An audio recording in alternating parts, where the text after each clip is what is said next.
دائما أوقف أمام هذا التشييد الإنساني وتجي في بالي الكثير من التساؤلات. في أي عام تم بنائها؟ وفين اللي بنوا؟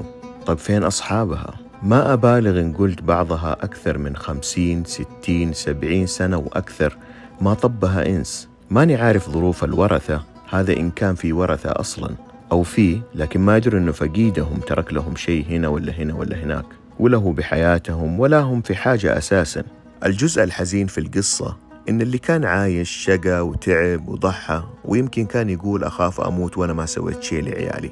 وفي حياتنا من الملاحظ والواضح إن بيننا الكثير من الخلافات سببها أشياء حتماً ما حناخذها معانا، للأسف توصل لمستوى قطيعة الرحم.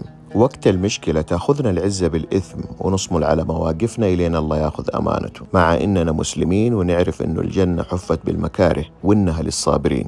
مو عيب إن الواحد يبني ويعمر كواحد من أسمى غايات وجودنا كبشر، لكن يكفي إن ندرك ونفهم ثم نتصرف ونتعامل ونجعل سلوكنا يبين مدى هذا الإدراك بأننا ماشيين وتاركينها ورانا. لمين؟